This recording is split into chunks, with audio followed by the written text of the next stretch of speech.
Raiders versus Bengals preview. Stay tuned after the intro. When you have great coaches, then after you have great coaches, you get great players. You have a great organization, and you tell them one thing: just win, baby.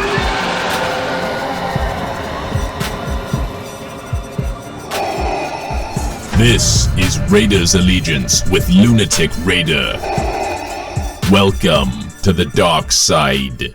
What is the deal, Raider Nation? Welcome to another episode of Raiders Allegiance with yours truly, Lunatic Raider. Today we're going to go over the preview of the Raiders versus the Bengals, going down at Allegiant Stadium tomorrow afternoon. The keys to victory? Man, we got to stop the run. Plain and simple. We got Mixon coming into the fold, and we know how this dude gets down with running the rock. But man, we got to depend on our defensive tackles to go ahead and stop the run for once all season. That's the only thing killing us. We need Carr to come out and be efficient. Don't panic. Hopefully the offensive line gives you time to go ahead and make these plays. We got receivers you can go to, tight ends to go to. Man, it's all on your shoulders, Carr.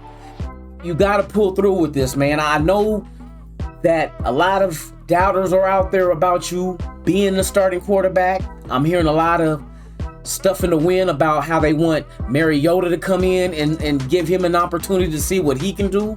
But we're in the mix of things. In our conference, in our division, we're in the mix for playoff. You know what I mean? So it's like, let's not panic. You know what I mean? Before things can really set in and see what this second half of the season has in store for us.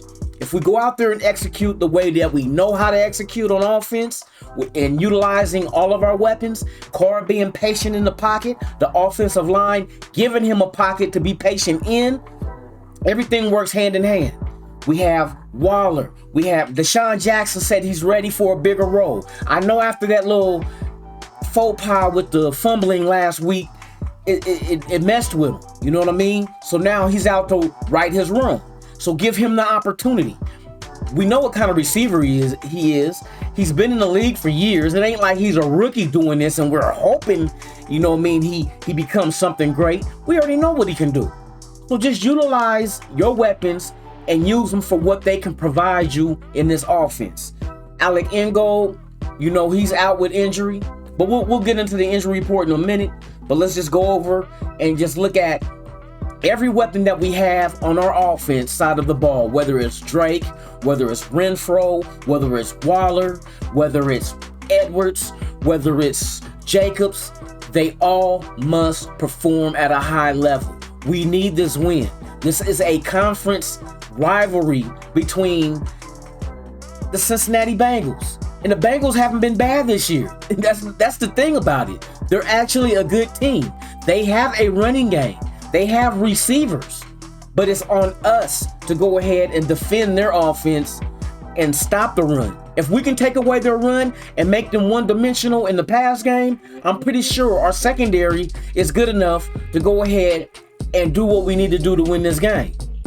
But they have to do it. We can sit up here and talk about what they need to do all day long. To hell with talking about it. Get out there and show us. This is why you get paid the big dollars in the NFL to perform for the Las Vegas Raiders. No excuses. There's always some kind of excuses, but there's the reasons. So the reasons you're not performing, we don't know if it's mental. We don't know if it's just one of them fluke ass 2 weeks. We lost 2 games in a row. But we did that earlier also after winning 3 games in a row. So we know that every situation that breeds either losses or wins, there's going to be a point in time where it comes to an end. Your win streaks, they get snapped. Your losing streaks, they get snapped. What we need to do is snap our losing streak. We need to go ahead and take care of Cincinnati, get the victory, and then we have a short week going into Thanksgiving Day against the Dallas Cowboys on Thanksgiving. Enough said. It's on the biggest stage of all, and we're in Dallas doing it on the road. So if we can come out with a win versus the Bengals and a win versus Dallas, we'll be sitting pretty at 7-4. It's wide open in our division. The AFC West is wide open. Kansas City has Dallas this weekend. You know what I mean? Anything can happen with that. Even though that Dallas done fell on some bad news with the COVID list, and you got Amari Cooper is out this week, and he's out against us on Thanksgiving. So things can happen. Things can go either way. If Dallas can beat Kansas City, that keeps stuff in the mix. If we can get Chargers to lose, Broncos, not really too much worried about them. We beat them once. We got to face them again. But we do have to face Kansas City and the Chargers one more time after they dealt us a loss in our first meetings against both of those teams. So we have to go ahead and stay the course. We have to perform. We have to execute. None of this excuse stuff. To hell with all that excuses, man. We need victories, not excuses. You feel me? This is Raider Nation. We ain't on no sucking shit. So, man, with that being said, excuse me. Let's go ahead and check out the injury report and see what it looks like with who's in and who's out for tomorrow's game against the Bengals. Now we have the injury report, and you see with the Bengals, they have nobody that's out. Everybody's a full go that is not on injured reserve, as you can see. As far as we go, we know Ingold is not playing. We know Kwiatkowski's not playing. And you know that we have questionables, we know they're going to play. Whether they're placed on the active roster for the game tomorrow, we have to wait and see. But they're able to play. Questionable means, yeah, they're going to play. There's no doubt about that one. Doubtful is what you have to worry about, a player not making it and dressing down for the game. But then again, you only can dress down so many, not the full 53. That's your roster, but you only can dress down, I think it is it 49? Only 49 players that's on the active roster, but it might be different because of COVID. I'm not sure. So let's just, you know what I mean? I know it's not a full 53 that's suiting up on game day. It does not happen that way. So we do have some outs. We do have a couple of questionables, but like I said, questionable, you're most likely gonna play if you're available. But as you see, the Bengals, they have nobody out. They're a full go. So yeah, no excuses. Next man up. We don't have nothing real serious hampering us as far as production on either defense or offensive side of the ball. But neither does Cincinnati. So it's a toe-to-toe fight that's going down this Sunday at Allegiant. You know what I mean? So let's see what happens. Let's go ahead and move into 3 of the hard way, and let me pick the 3 players that I feel need to step up to help us bring this victory home. Today's 3 the hard way. First up, of course, is Derek Carr. He has to be patient. He has to be collected in the pocket and make these plays, man. Make his reads. Don't panic and throw interceptions. If there's nothing there, don't be afraid to throw the ball away. I'll take a loss of down over the loss of possession. Big difference all day. So he has to just be clear your mind. I know we can say that it's been a lot of stuff going on that could affect him, especially with Carr, because Carr directly had a relationship with the head coach who stepped down. His number 1 receiver, Ruggs, I know he had a personal relationship with that also, who's no longer with the team. Those things affect you as a quarterback. When your head coach and your number 1 receiver are both gone in the middle of the season, I don't care what nobody say. That has to affect you. You can say next man up all day long, but hell, if the next man was as good as the starter, he'd be starting. You know what I mean? It is what it is. But we got to continue forward. We can't regress and go backwards. We have to progress. And man, we're shooting for the playoffs, and we're right in grasp. We're not out of it. It's not like we have more losses than victories. We're sitting nice because everybody in our division has the same amount of losses. No excuses. So Carr, you're my number 1 that I'm picking in my 3 the hard way to help deliver us this victory on the offensive side of the ball. As you can see, the other 2 picks I have both play defensive tackle.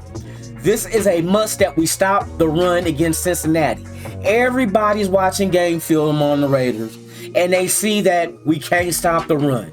And if we can't stop the run, guess what the other motherfucking team gonna do? They're gonna run the damn ball. So we gotta stop the damn ball, man. We gotta stop the run, period. Secondary is good enough to handle their own, but the run it's gonna set all that up. If we take away the run, they become one-dimensional. You can't throw every down, but if we force them into throwing every down, then we have an opportunity to get a takeaway in fumbles, whether it's a strip sack, whether it's an interception, tip balls, you know what I mean? There's a lot of things the defense can do to put a wrinkle in what the offense of Cincinnati is trying to do. So with that being said, I got 2 defensive tackles in Hankins and Jefferson. You must step up and stop the run, bro. Both of y'all. You have to stop the run. It's imperative that we do this because they set up their offense off this, man. A lot of teams that can run the ball set their offense off behind running the ball. Stop the damn ball from being rushed down our throat like it's been doing. Everybody's going to try to do it because they feel like it's a tool they can use and they'll be successful with running us into the ground. We not having that, man. Defensive tackles, step up. Put the running backs on their ass. You already know what the defensive ends. Go ahead and add pressure to the quarterback. Make it uncomfortable in the pocket. Make him make decisions that he did not want to make. Interceptions, you know what I mean? Loss of, make him throw the ball away. Make strip sack, anything. You know what I mean? We got to stop Cincinnati's offense. That's all we got to do. Stop them from scoring and let us put points on the board and let whatever happens, happen. Let nature take its course and let's get this victory so we can move to 6-4. So, yeah, that's all for my 3 the hard way. Derek Carr. Then we got Jonathan Hankins. And then we got Quentin Jefferson. We need y'all 3 to go ahead and step up and put the pressure on Cincinnati in this game tomorrow. Well, y'all, that's it for now with Raiders Allegiance with Lunatic Raider. But before you tiptoe up out of here, what I need y'all to do, smash that like button. Go ahead and subscribe to this channel, man. And hit that notification bell so you can get updated with every time I release new content. Raider Nation, baby. Don't nobody want this. Man, we in a perfect situation to go ahead and come out the gates. You feel me? Man, it's Raider Nation. It's Raider Nation, baby. We hard to kill. We hard to kill. We hard to kill, man, and that's just the way it is. Raider Nation, baby. Raiders. Raiders. Yeah. So with that out, man, I love y'all. Send out the message, man. Subscribe to this channel, man. Let's keep this thing going. Raider Nation on mine, 24/7, 365 days of the year, and on leap year, 66. So with that being said, Lunatic Raider, Raiders Allegiance, and I'm out.